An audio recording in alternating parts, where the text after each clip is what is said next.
everybody. He's Ted Stryker. She's Elaine. I'm the doctor. No, wait, that ain't it. He's Captain Over. I'm McCroskey. She's Randy, the singing stewardess. This isn't a helicopter. It's not an airplane. It's Vikings reporting through a Ted. Drewster, how are you? Forklift! It's over there with the baggage loader. Airplane. Leslie Nielsen. This woman has to be gotten to a hospital. A hospital? What is it? It's a big building with patients, but that's not important right now. Lloyd Bridges. Johnny, what can you make out of this? This? Well, I could make a hat, or a brooch, or pterodactyl. All right, now everybody, get in crash positions. The most incredible adventure the screen has ever created. He's coming right at us. Hey, Ted Glover, we're back again for episode 73, the Ron Yeri episode. Welcome. Hello to everybody. Thanks for tuning in to our show. It's Friday, and we're ready to rock after a big Vikings win last week. Ted Glover sitting talking football with you. Airplane, the movie. What do you think of Airplane? Remember that movie? One of the absolute funniest, stupid, funny movies ever. There are so many quotable lines in that movie. There's been a little problem in the cockpit. The cockpit? What is it? It's the little room in the front of the plane where the pilots sit. That's not important right now. And you got Kareem Abdul-Jabbar as the co-pilot. I know you. You're Kareem Abdul-Jabbar. You play basketball for the Los Angeles Lakers. I'm sorry, son, but you must have me confused with someone else. My name is Roger Murdoch. I'm the co-pilot. Then he does his Kareem Abdul-Jabbar bit. You don't even run down court. And that you don't really try, except during the playoffs. The hell I don't. Listen, kid. I've been hearing that crap ever since I was at UCLA. I'm out there busting my buns every night. Tell your old man to drag Walton and Lanier up and down the court for 48 minutes. It was just so awesome. It's funny, at the end of that movie, my first thought is, that seems like a movie Ted and I would make right there. That's so dumb. It's so dumb, but it's so funny. I mean, it's like one of those timeless comedy classics. How you doing tonight, man? Great. I'm doing great. Getting through another week of NFL football preparation. We got the Eagles this week. We got a big preview coming up, Ted. Our big board. Big test. We got a big show tonight. Before we get to that, Ruby, how you doing this fine evening? I'm doing great, you guys. That was an awesome game, and I'm just like on a high from that. So yeah, me too. Very good. Ruby's on a high from that, like sniffing glue. Picked the wrong week to stop sniffing glue. I picked the wrong week to quit sniffing glue.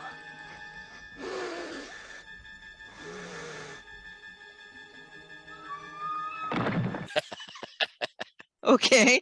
Speaking of sniffing glue, I went on Twitter and I asked Viking fans for some jokes about the Packers, and they did not disappoint. You guys ready? Yeah, we're ready. Go for it.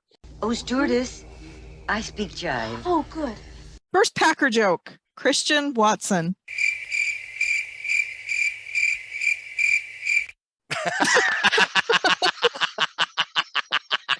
Okay, that doesn't get any better than that. That's a restaurant quality joke right there. Restaurant quality. Oh, that is. All right, next. No need for jokes. The Packers are a joke. Oh! Burn. What do you call a 300-pound Green Bay Packer fan? What? Anorexic. And the last one. What's the difference between a porcupine and Lambeau Field? What? The pricks are on the outside of a porcupine.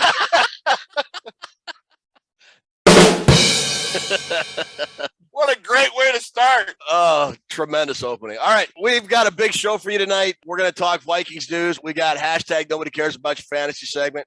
We got our Super Toe Challenge. We got Drewster's Millions. We got our show preview. We got trivia. Yeah. Before we get going, though, Drewster? Yeah. What time is it? Ted? I'm cooler than you are. So why don't you fix your little problem and light this candle? He's right. Light this candle.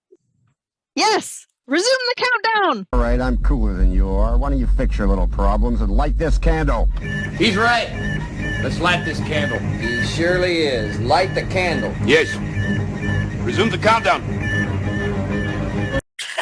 Yeah! 1-0, baby! 1-0! Watch the champ be in an accident. Well, look at this, prima donna. Cousins over the middle. How is he that wide open? Jefferson again inside the 10, lunging for the end zone. Touchdown! We are 1-0 in first place, and we are rolling. Congrats, Kevin O'Connell. Yeah. Oh, yeah, that's a great win. So before we get to the Vikings news, a couple things. Again, we have a new website out. Go to VikingsReport.com for our fantasy segment, our Super Toe Challenge, and our Drewster's Millions. This is last week for Drewster's Millions. You can go to VikingsReport.com and put your entries in there. You can also put them in the comment section below here on this episode on our YouTube channel. You can also link to PurplePainForums.com over there. Purple Pain Forums, official message board for Vikings Board, Drew and Ted. We are the official podcast for Purple Pain Forums. They got some great stuff over there. Their original content this week, they're talking about not only Vikings history, but NFL history that Oski Vikings put together. Great original content is as good as you'll find anywhere else on the internet or through the Star Tribune, Beat Reporters, whatever. Each week they do a Purple Path Forward, which is the game preview. The Packers one was awesome. The Eagles one is pretty fantastic. And they also have depth chart previews, where the Vikings stand in the depth chart. And if you want to talk about NFL, you want to talk college football, you want to talk the draft, you want to talk ghosts, you can go over there, Purple Pain Forum, purplepainforums.com. It's just a great community with great people. Yes. None of the toxicity of social media that you get with some Facebook fan pages or Twitter or whatever. It's just a great place to sit and talk Minnesota Vikings. So VikingsReport.com, that gets you the links to all the things we're affiliated with, plus our social media accounts, and then purplepainforums.com. Just a great site. One of our things here at Vikings Report, if you happen to be new, dialing into our show is we have a prize vault, and we like to give away prizes. We started the prize vault last year. Ted and I and Toonces wanted to be able to give back to the viewers. That's what it's all about. Come into our live show, you walk out with a prize. It's our way of giving back to you, because this is the podcast for the people. This is the Vikings fan podcast that we give back to you. And it's also a shameless bribe for you to watch us. Shameless bribe, whatever. Look, as you can tell, Drew and I are a little bit more than aged. We've been around the block a time or two. We've been around since the 70s. Just mind your own business, will you? Mind your own business, will you? Mind your own business. Why don't you tie your shoelace? You'll fall on your stupid head. We are kind of old school guys with the old school approach. PurplePainForums.com is your old school message board. I think it's a great mix. Go to Purple Pain Forums. They have prizes as well. They've got their Pick 6 and Purple Pain accountability contests that are going on. You can win prizes up to and including in the Pick 6 if you win that, an actual ticket to the Vikings game. So it's pretty cool. So we got a lot of stuff to talk about. We got some Vikings news and all the other stuff. We'll talk about the fantasy stuff and the preview and the trivia here in a bit. But let's get to some Vikings news. Let's do it. Injuries. Booth got hurt, did not come back. Lewis Seen did not play last week. Full expectation that he will play this week. One of the things that people were asking questions about heading into the regular season is, were the Vikings taking it too easy and not playing most of their starters? I think they played the first string defensive line and offensive line a little bit, but for the most part, the key starters did not take a snap in preseason. Everybody said, oh, they're going to be rusty, and oh, the sky is falling. Oh, it's going to be terrible. When Kramer hears about this, the going to hit the fan. And they just went out and kicked the hell out of Green Bay. So I guess it didn't matter, is what I'm saying. So they did kick the hell out of Green Bay, didn't they? For the most part, the Vikings are looking very good on the injury front, which is going to be important the whole season, because if they're going to go anywhere, they got to keep their starters in there. They don't have a lot of depth. Yep, that's very true. I want to take a second, moving away from the injuries. I want you guys to pull up a chair and listen real close, because this is for the "it was only one game" crowd. Or the Drew and I have come to call them ESAT Nation. Everything sucks all the time. People that cannot take joy in anything good about the Vikings. Unbelievable. I don't think I'll ever get over Macho Grande. Those wounds run pretty deep. Misery. They want to live in misery. There were people on social media that were just saying, I'm not giving this team any credit. It's only been one game. Then why even watch? Why be a fan? My beloved brother in Christ. Excuse me, sister. There's a little girl on board up front who's ill, and... Oh, yes, I saw. Poor child. Could I borrow your guitar? I thought maybe I could cheer her up. Oh, of course. The Minnesota Vikings don't do very well against Green Bay and rarely dominate them from beginning to end. Take the W and be happy, for God's sakes. I just want to tell you both good luck. We're all counting on you. Oh, amen to that, Ted Glover. God. I mean, like, look, I get the tortured franchise history. Drew and I probably get it better than anybody. Yeah, you might own the Bears, but guess who owns the Packers? We get it more often than anybody, too. Oh, really, Vernon? Why pretend? We both know perfectly well what it is you're talking about. You want me to have an abortion. Do you remember Super Bowl IV? Can't remember what I had for lunch, Ted. So we go back, other than Super Bowl IV, Drew and I have cognitive memories of every major Minnesota Vikings disaster that has befallen this franchise. Everyone. Every single one. Enjoy the win, man. Get a hold of yourself! Calm down. Get a hold of yourself. Enjoy it. You have to enjoy the win because the losses are going to drag you down. It's tough being a Vikings fan, but what happened last Sunday, you got to absorb all that because the losses are devastating. You know, I really couldn't blame Elaine if she wanted a career. They are. Wins like that have not been around for this team since the 1970s. They just haven't. No. And they're like islands in this ocean of misery. When you roll up onto the beach, man, lay out. Put on some suntan lotion. That 75 Hail Mary still bugs me. Oh, it pisses me off to no end. I've only cried twice in my life. Third grade, I got hit by a bus, cried at the bus stop, and I cried in that Hail Mary play. Those are 2 times I've cried. I need to interject here. Yeah.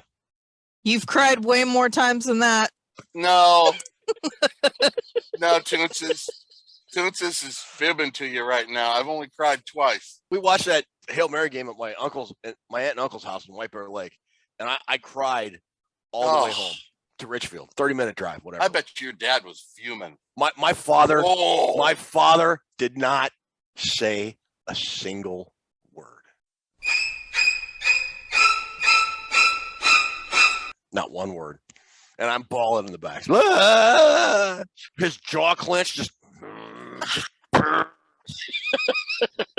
if the losses are going to affect you that bad, you got to enjoy the wins. Yeah. If you're going to be emotionally invested in this football team, be emotionally invested with the wins as much as the losses. Anyways, one of the things that I'm so fired up about this team is, did you see on the Vikings website after every game, they've got, the head coach press conferences, Kirk or whoever the players are, but they also do, every time they win, they go inside the locker room and they do the post-game victory speech that the head coach gives. Did you see that? I did see that. The way Kevin O'Connell addressed the team in terms of we and what we are trying to do and we are building. And then the most impressive thing to me was Kirk Cousins standing up and speaking for the first time as a true leader on this team. And I'm not sure what the dynamic was, if everybody kind of deferred to Mike Zimmer or what it was, but you could sort of sense Kirk saying, this is my team. You guys who have played in the league long enough know this, and I believe strongly, everything rises and falls on leadership. The speed of the leader, speed of the team. Yes, sir. All right, these 2 guys are running this organization. Yep. All right, and we're going to go as far as they can take us. Yep. All right? All the way. All the way. He wants to run.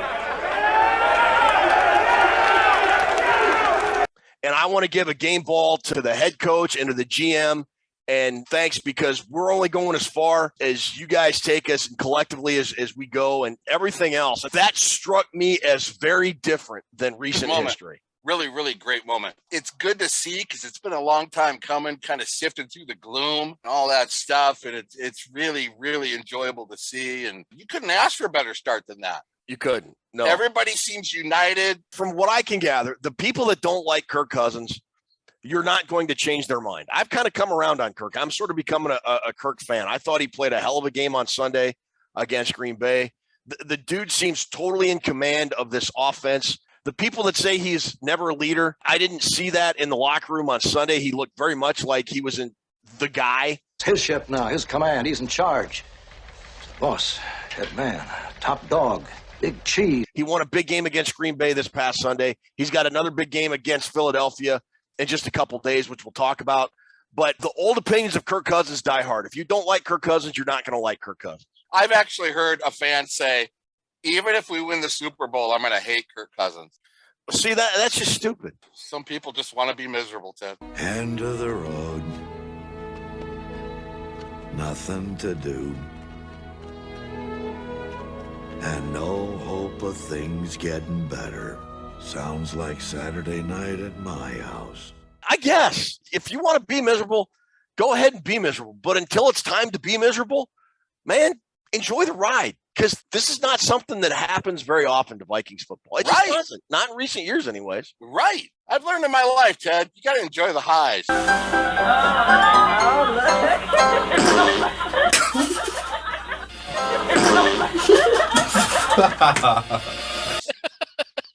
Have you now? Chemical or otherwise? Sometimes you got to wake up in the morning and go, what the hell just happened? What just happened? But that was fun. So our last one is the NFC as a whole.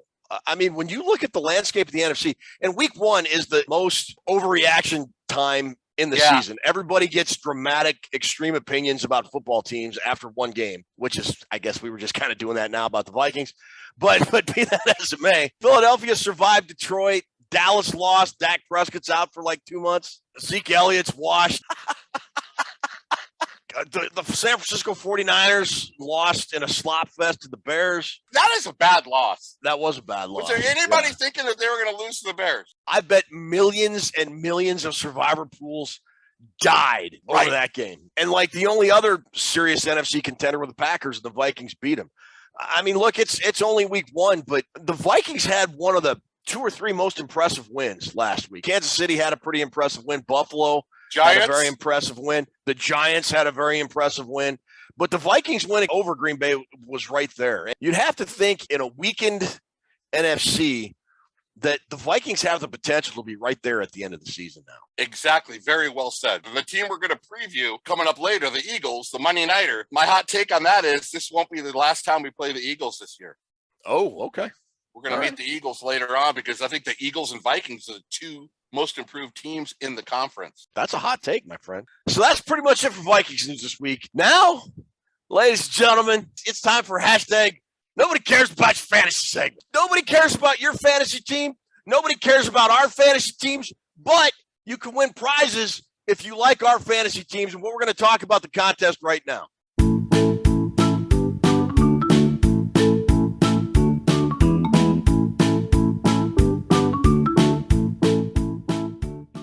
Rules for hashtag nobody cares about your fantasy team are pretty simple. Drew, Ruby, and I each week are going to pick 1 quarterback, 1 running back, 2 wide receivers, and 1 tight end. Once we pick them, they're done for the year. We can only pick those players one single time.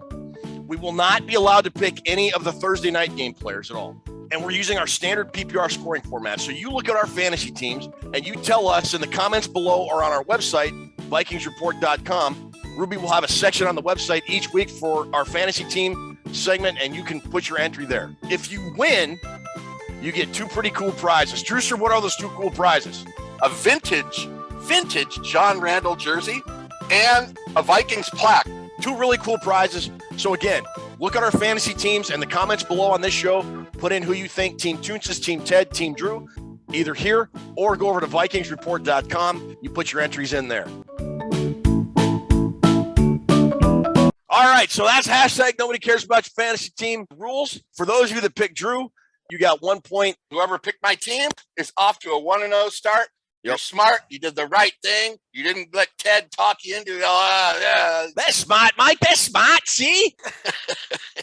Ruby, since you finished last, would you want to give us who your team is this week first? Thanks for that reminder. That was a bad week. 2 of my people got 0. Even though Philly scored, 38 points? Yeah. Devonta Smith got nothing. He got 0. Catches. How does that happen? 2 or 3 targets the whole game. Yeah. So anyway, this week will not be zeros. My quarterback, Josh Allen. Running back, Antonio Gibson. Wide receiver 1, Cooper Kupp. Wide receiver 2, Amari Cooper. And tight end, Darren Waller. Drew, you get to go last since you were first last week. I'll give you my team. I've got... Who won last week? Just shut up. Michigan won too. My quarterback is Kyler Murray of the Arizona Cardinals. Running back, Jonathan Taylor of Indianapolis. My 1 wide receiver is Devontae Adams of the Las Vegas Raiders. And I'm going with Cooper Kupp, along with Ruby for LA. And then my tight end is Kyle the Unicorn Pitts of the ATL. My picks, and if you want to win and go up 2-0 in the contest, you'll probably be picking my team. Ruby, how do you put up with him? My team is sexy. I lock him in the back room often. I'm sexy and you're all crop. Derek Carr is my quarterback, the Raiders. Saquon Barkley is my running back. Devontae Adams for the Raiders, one wide out. My other wide out is Christian Kirk. And my tight end is also our buddy, the unicorn, Ted. Kyle Pitts. Kyle Pitts is my tight end. So we have wide receiver and a tight end of the same. So, boy, Pitts really turned that Atlanta franchise around, didn't he? Oh, they're on fire. All right. Those are our fantasy teams. You see them up on the board. Go over to VikingsReport.com. Put your team entry in there. Team Drew, Team Toons, Team Ted. Or you can put it in the comments down here below on the show. If you win, you get 1 point. The person with the most points at the end of the year wins the contest, gets that sweet John Randall jersey. Now it is time for our Super Toe Challenge, our new contest that we've introduced this year. Go ahead, Mr. Announcer Guy, and tell us about the Super Toe Challenge this year. This is separate from our hashtag Nobody Cares About Your Fantasy Team segment. Just pick a kicker. The one you think is going to score the most points between the kicker, Ruby, Drew, and I pick. And you get that many points. And the person that has the most points at the end of the season wins. And you get points whether you finish first, second, or third. If my kicker gets 20 points, Drew's get 15, and Ruby's get 10, you get that amount of points every week. Some weeks you'll be in third, some weeks you'll win, but whoever has the most points at the end of the season wins the Super Toe Challenge contest. And we got a couple of cool prizes for the Super Toe Challenge contest as well. Drew, what are they? We got a set of vintage Fred Cox football cards. Freddie's the greatest kicker we ever had. And the leather Vikings football. So for this, it's, again, pretty simple. In the comments below, just pick a kicker between the one Drew, Ruby, and I pick, or on our VikingsReport.com website, you'll have a section there for the Super Toe Challenge entries every week. And if you have the most points at the end of the season, you're our Super Toe Challenge winner. Now!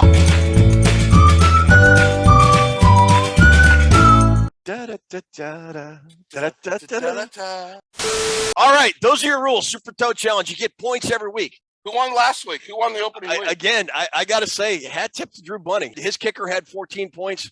Ruby's had 5. And Matt, cram it up your cram hole, Prater, had 1 stinking point for me last week. 1 point. 1 point. All right, I'm going to pick Greg Joseph of the Minnesota Vikings. Ruby, since you're second, you want to go? I think that the Rams are going to bounce back, so I'm going to take their kicker, Matt Gay. This week? Oh, I got the suck up for the Tampa Bay. Ryan Suckup. Yeah, he kicked, 23 field goals on their win against Dallas? Yes, he did. And, yes, he did. So I'm going to go with him. So I got Greg Joseph. Drew has Ryan Suckup. Ruby, I'm sorry, who did you get again? Matt Gay, right? From the Rams? Matt Gay, Rams. Yeah. So pick who you think is going to be the kicker with the most points. Whoever you pick, those are the points that you get. Person with the most kicker points at the end of the year wins really cool leather football. And then the framed Fred Cox football cards. Really, really nice set. So, all right. Our last segment for games is Drewster's Millions. Before we get to Drew's picks for me this week, let's show you the rules for Drewster's Millions. All right, Drewster's Millions is a new game we got. I'm going to start out with 100 fake bucks. My goal by the end of the season is to get to 1,000 fake bucks. How I'm going to do that is Drew is going to give me a handful of games, up to 5 a week. I can either pick the point spread or I can pick the over-under, whatever the bets he gives me are. I have no dollar limit in what I can bet on these games. I can bet it all on one game and go bust. I could bet it incrementally. Doesn't matter. It's my call. Your goal is to figure out how much money I will have at the end of the year. If you're right, or the closest person who's right without going over, you win Drewster's Millions. So if you pick how much money I win, which could be 0, because I don't gamble, because I learned early that a fool and his money are soon parted. If you win, or you are the closest without going over, you get to go into the Vikings Report prize vault and pick a prize. Am I going to stop at 1,000? Am I going to bust and end up at 0 after 1 week? I don't know. We'll see. What you need to do is to go to our website, VikingsReport.com, and look for the Drewster's Millions section and enter how much fake money you think I'll win. If you nail it, you win a prize from our Vikings Report vault. If nobody nails it, but you're closest without going over, you win a prize from the VR vault. If everybody is not even close, nobody gets a prize. But somebody probably will. So go, sign up. Drewster's Millions. Can I get to $1,000? Will I be broke after week 1? Who knows?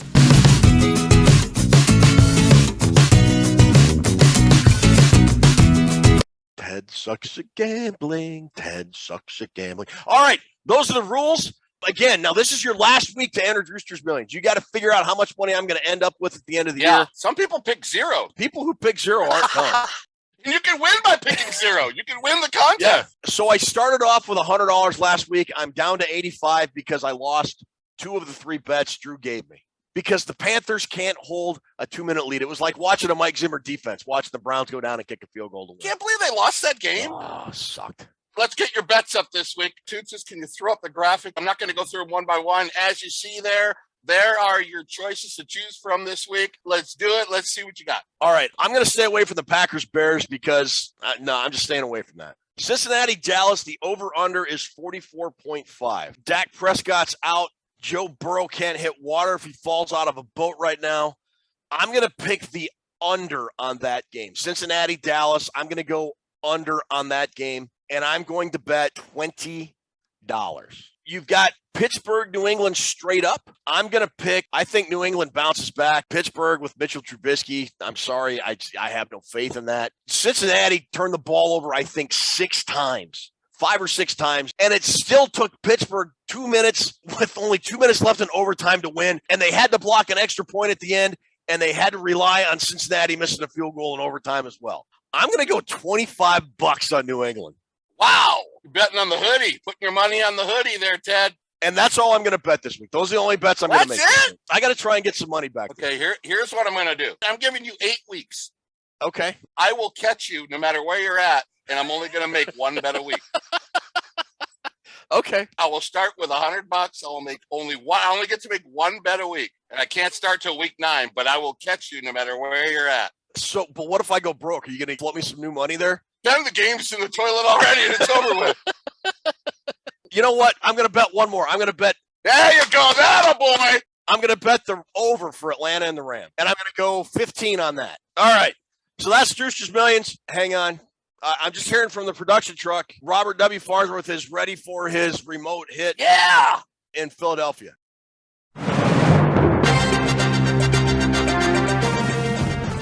Hello, everybody. Robert W. Farnsworth here. This week, our beloved Purple and Gold take the 20th Century Limited, the light rail train of the stars, from Minneapolis to Philadelphia to meet Jalen Hurts, Nick Sirianni, and the dastardly Philadelphia Eagles. Can they contain Hurts, or will he inflict pain upon them? We'll find out. All right. Thank you, Robert. We'll thanks, Bob. Pick up with you next week. But like he said, this week the Vikings traveled to Philly. Last time I think they played Philadelphia was in 2018. I think Linval Joseph had that strip sack fumble and the oxygen mask. Big Goon. I miss Big Goon. This is a big game for the Vikings. It is. I hate to use, must win. Getting the win against Green Bay was huge. I would think that was a must win. I don't know that if you start out 1-0, week 2 is a must win, but this is a really big test for the Vikings to kind of see where they stand. Yes. Among the rest of the quote unquote good teams, the NFC. Coming off that emotional high week 1. You're right. It's a big game. Can they kind of get back to a neutral place, come down off that high without getting, too flat, which teams do so often, go on the road. Kirk Cousins, primetime game. We all know the narrative about him there. So what we'll do is we'll pull out the big board. Ruby will put that up on the screen, and we will go down each category from quarterback all the way down to intangibles. Because intangibles are things you can't see, son. All right, the first category on our big board, quarterback. Oh, man. This is a tough one. You want to lead it out? I'm not sold on Jalen Hurts. I don't think he's a tremendously accurate passer. I know he can kill you with his legs. I know he's got A.J. Brown now to throw to, who had a huge game last week. I get it. I still am not sold on Jalen Hurts. I'm just not. Kirk Cousins, after last week's game, I just think there's something different about Kirk this year. I just do. I think Kirk is ready to shut a tremendous amount of people up, and I'm going to give Kirk Cousins the check mark because I think by the end of this year, Kirk Cousins is going to be a serious finalist for the most valuable player in the National Football League. Ted Glover. Let Ted Glover come full circle on Kirky. I have. I'll criticize him when it happens, but the last 2 years, he's done everything he can to get the Vikings a win. It's better than just making up your mind 2 years ago that you hate them and sticking to it like I see a lot of fans doing. You got to be open-minded enough to change your opinion about it. Now, I'm going to start out my quarterback thing here by saying I do not think Jalen Hurts is a better quarterback than Kirk Cousins. I don't. When we do these segments, Ted, it's about the moment in the game. It's about this game. I think for this one game, I'm giving Hurts my check mark because of his running ability, picking up first downs, being at home. I think he's going to have that same emotion like the Vikings had last week when they played at home. 90 yards on the ground, that is a hell of a job by him. 243 in the air, 0 turnovers. The guy's getting better every week.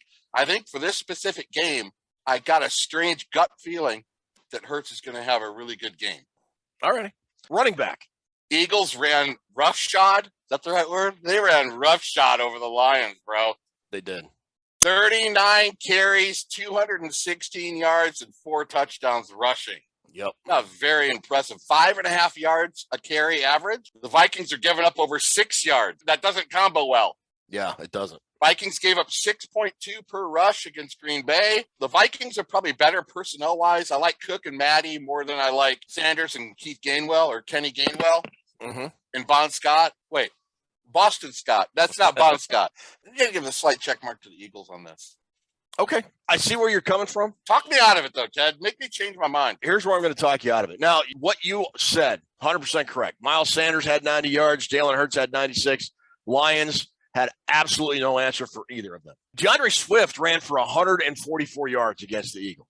Yes. I would argue Dalvin Cook and Alexander Madison and the Vikings running backs are better than DeAndre Swift, who's a very good running back. No disrespect to DeAndre Swift. I just think the Vikings are better. Philadelphia had no answer between the tackles for Swift, just like the Lions had no answer for Miles Sanders. I think, though, the Vikings will be able to neutralize Jalen Hurts as a runner better than the Lions did. The Vikings have a better defensive personnel. So for that reason, I am going to give running back check mark to the Minnesota Vikings. And that makes sense. If you take the 90 yards that he gained out of the 216, that makes it a little closer to what the Vikings 111 they had against the Packers. It evens it up a little bit more.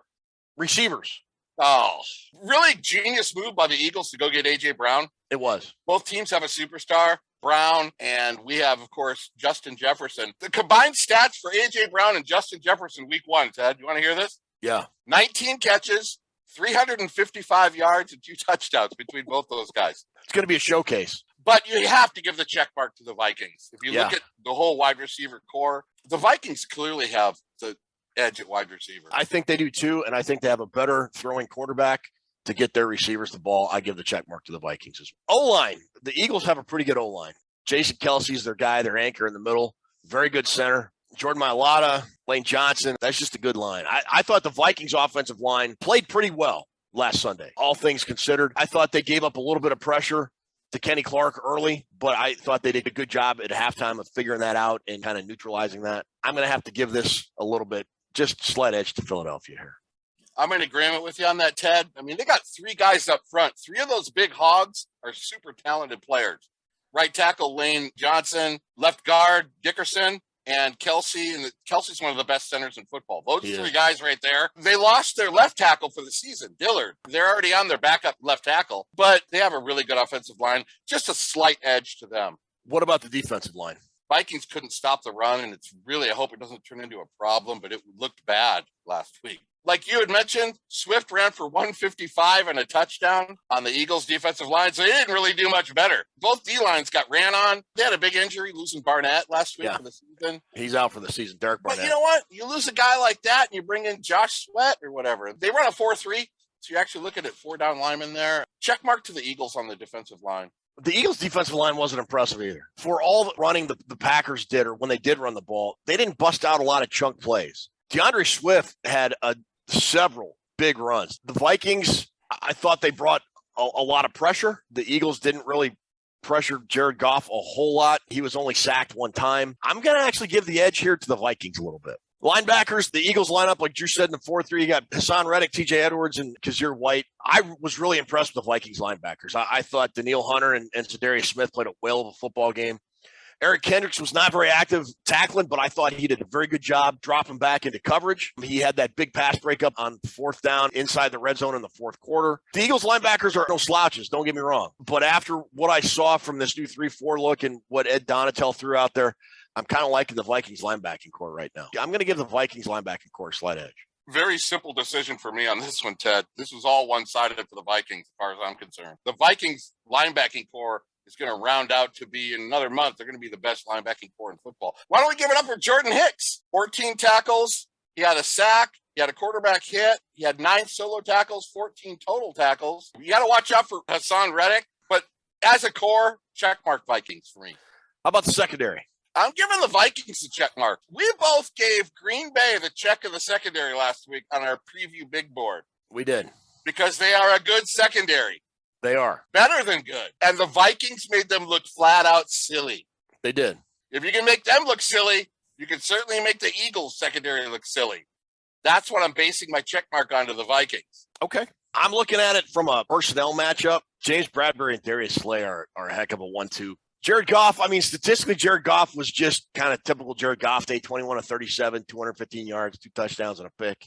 His receivers dropped, I'm just thinking off the top of my head, 4 or 5 passes. He threw some poor throws. I'm going to give this slightly to Philadelphia. The Monday night thing, Kirk in primetime, and these guys are really good. I'm going to be interested to see how they try and scheme to stop Jefferson. Like you said, if Green Bay can't do it, I don't know if there's a secondary that can. If there is one that can, I would think Philly might be able to do it. With the extra day playing at home, we'll see what happens. But I'm going to give a slight edge to Philly right now. All right, red zone offense. Philadelphia was, after 1 week, they're 5th in the NFL in red zone offense. They shredded. They did. They absolutely did. But they got shredded in the red zone as a defense. I like the Vikings because when you add in the creativity, we saw Kevin O'Connell, that 4th and 1 on the 5-yard line on the opening drive. Super creative play. Put Justin Jefferson in motion. He was wide open. I just like the Vikings in the red zone here. And when Green Bay got into the red zone, the Vikings defense bowed up. They didn't allow points in the first 2 minutes of the first half or at the end of the game. So I'm going to go with the Vikings here. I like the Vikings vibe. Based on the experience that we talked about last week with Cousins, JJ, Thielen, Cook, all those guys' experience in the red zone, combine that in with O'Connell, they get my check mark. I mean, the Eagles had 4 touchdowns inside the 5-yard line rushing last week. So they did really well in the red zone. But like you said, they got burned too. If the Lions are going 4 for 4 in the red zone, we're going to go 12 for 12. So check mark Vikings on my red zone.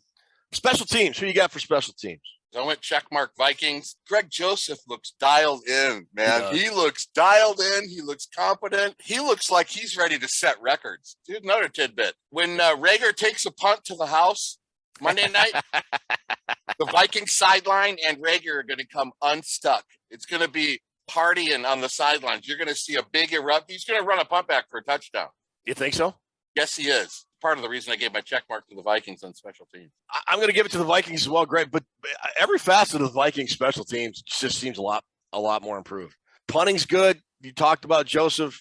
Jalen Rieger shores up the punt return. Kick return. It's fine. I like the Vikings here. Coaching. Nick Sirianni, Eagles coach, 10-8 career. Got the Eagles to the playoffs at a 9-8 record his first year last year. Won last week versus Kevin 1-0 O'Connell, who has never lost an NFL game as a head coach. He is a rock star this week, O'Connell. Yeah. I kind of went more than the head coaches. I think they're both really good head coaches. I think they're both good at scheming. And I like what Sirianni is. He's kind of changed the culture himself there in Philadelphia. That's not an easy town. I like what he's doing there. I think he's got the guys believing in what they're going to do, but you got to look at the coordinators in this game, Ted. I mean, Shane Sticken, I don't know if I'm saying that right, the offensive coordinator, Donatel's going to stick in it right in his He's going to have trouble with Donatel's going to have his head spinning. He's going to have him in whiskey jar by third quarter. Oh, okay. Yeah, and the offensive coordinator, Jonathan Gannon, those two guys are not going to get it done for Philly. I think coordinator-wise, we are more advanced than they are. So I went a little bit beyond the head coaching thing. I think with our coordinator experience, I'm giving us the check mark on that. I am too. You look at what happened last week with Philadelphia and Detroit. I mean, they were up 31-14 and then 38-21, and they still almost lost that game, even with a pick six. Jared Goff not playing that well. Like I said, I love the vibe Kevin O'Connell's giving out. Wes Phillips was really impressive in setting up that offensive game plan. Ed Donatel had the defense playing very well. I'm still kind of worried about the run defense, but there were some moments.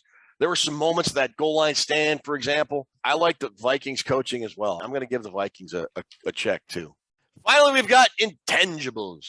I'm giving the intangibles to Philly here. Vikings are coming off a big emotional win. It's going to be interesting to see how Kevin O'Connell handles that. Can the Vikings not come out flat after a big win like that? So many teams do that. It's kind of been a thing for the Vikings the last several years. It's a primetime game. You know that you got the Kirk Cousins narrative primetime Monday night. Philadelphia's at home. It's a road game. It's an hour later. I'm going to give the intangibles to Philly on this one. Everything you just said is the reason I gave my check mark for the intangibles to the Eagles. I mean, Eagles are at home. Prime time, outdoor game. What's the weather going to be like? Is the weather going to be a factor? That could be an intangible for either side. The check mark could really go either way on this. All right. I'm going to slide back into the center of the screen here with the board going away. Drewster, who do you think's going to win this game? You know, Ted, I picked this game back when we did our schedule thing with Chris Gates. Actually, I said 2 weeks ago the Vikings at Halloween are going to be 6-1, and this was the loss that I had them pound for, if you remember right. I know you don't forget a lot, Ted. You have a good memory. I guess I have to stick with what I said, and the Vikings lose a close one, lose a heartbreaker, and I hope it doesn't happen. Give me some of that Kool-Aid. So, my friend, are you saying you need a little purple Kool-Aid? Do we need to bring in the right Reverend Jones and get this party started? I missed the Reverend. Oh, yeah. Oh, you're drinking it? Ah, that purple Kool-Aid is delicious. And let me tell you why. I watched that Eagles-Lions game. Everything the Lions did well against Philadelphia, the Vikings did just as better, if not better, than they did against Green Bay. I don't think Philadelphia's defense is as good as Green Bay. I think Dalvin Cook is in for a big game. I think Kirk Cousins is in for a big game. And I don't think the Philadelphia Eagles secondary can stop the Minnesota Vikings. I don't think the Eagles defense can stop the Vikings offense. Now, you had a very good question. Can the Minnesota Vikings defense stop Jalen Hurts when he breaks contain? That's the key to the game right there. If the Minnesota Vikings can keep Jalen Hurts from getting 96 yards on the ground, he's going to get a couple big plays. They can't let that get to him.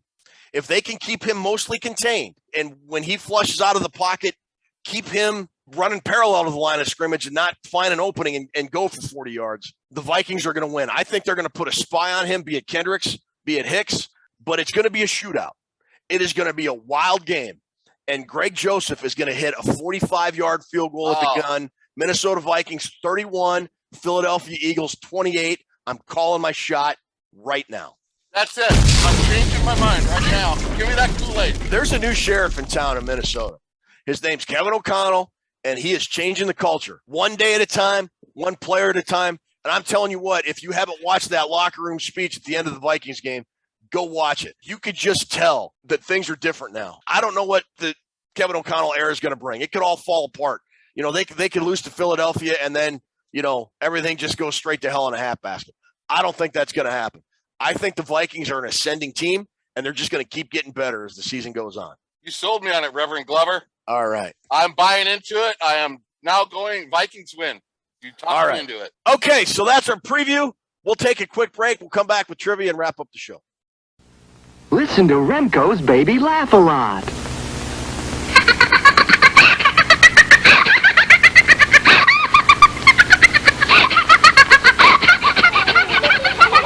You're listening to Baby Laugh a Lot. She's the funniest doll you've ever seen. Just push the button and she starts to giggle. Get Baby Laugh a Lot by Remco. Right before your eyes, TWA is creating a brand new way for business flyers to fly coast to coast. A business class in a separate cabin with bigger, wider seats than in coach, but fewer seats so you're less crowded. It's TWA's new ambassador class to the East Coast, with enough room for anybody. Even if you're 7'1" or taller, little. You're gonna like us, TWA.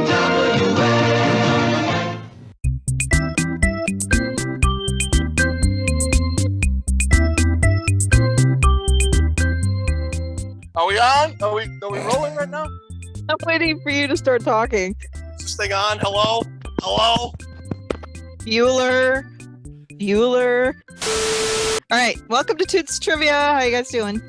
Good, Tootses. Good, Tootses. How are you doing?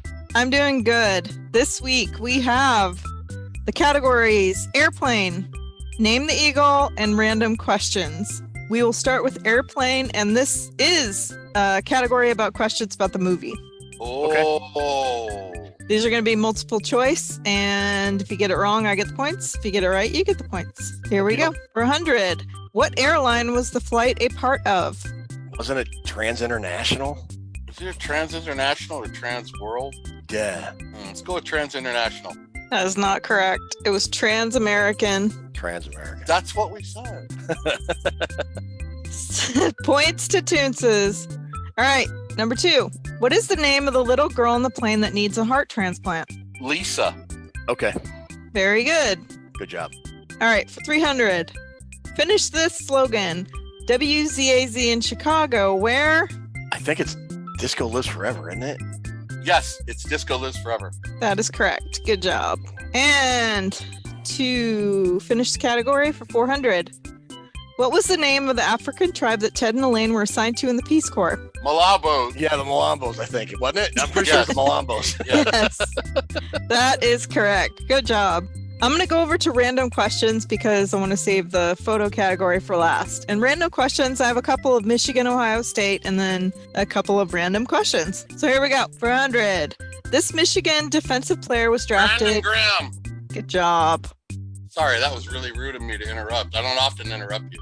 I wasn't going to give you a multiple choice on that one either, and I'm not going to give you one on this one. This Ohio State offensive player was drafted in the 3rd round in 2021 by the Niners. Oh, the running back. The running back had the great game against Trey Sermon. Yes, Trey Sermon. Good job. There you go for 200. Good job, Drew. My Ohio State knowledge. Look at you. Yeah. All right. Who is the oldest Eagle currently on their roster? I would think it's either Fletcher Cox or Jason Kelsey, isn't it? I don't know. I'm going to go Fletcher Cox. That dude's old. Okay. Oh, damn it. It was Jason Kelsey. Sorry, Ted. I didn't know for sure. So. All right. Who is the youngest player currently on their roster? Jordan Davis or Nakobe Dean. Those are both new draft picks. Yeah. I would say Jordan Davis. Okay. Jordan Davis. Nope. Nakobe Dean. Oops. I gave you those points. Darn it. That's fine. No, it's not. All right. Name the Eagle. This is a picture puzzle category. You just have to name the Eagle by figuring it out. Here you go for 100. M. Motel Sneaker. Gardner Minshew. Yes. Good job.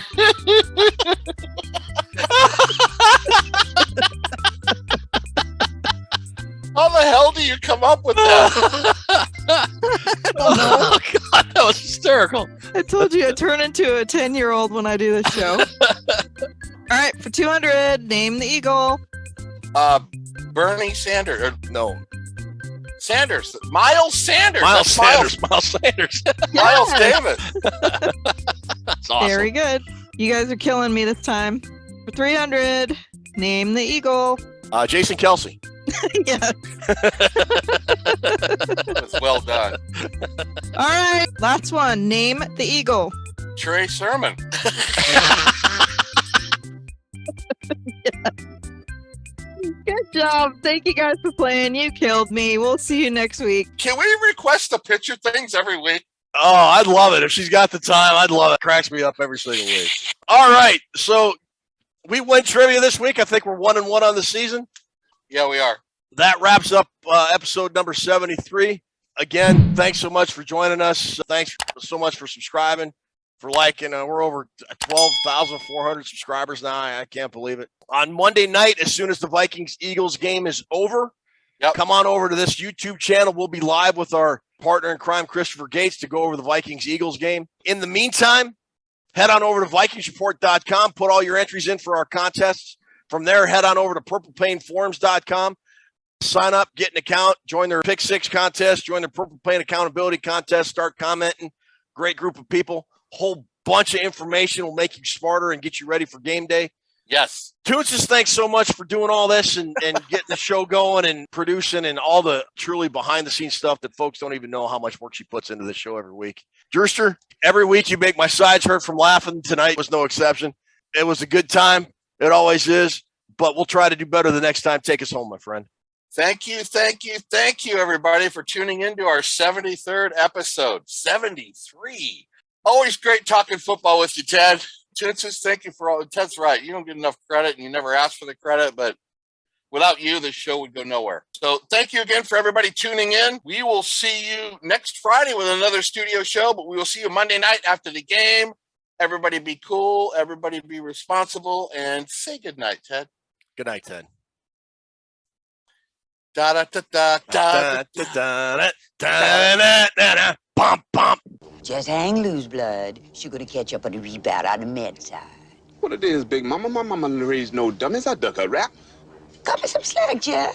Say cutting the Chump don't want to help. Chump don't get the help. Say can't hang, say 7 Up. Jive ass dude don't got no brains anyhow.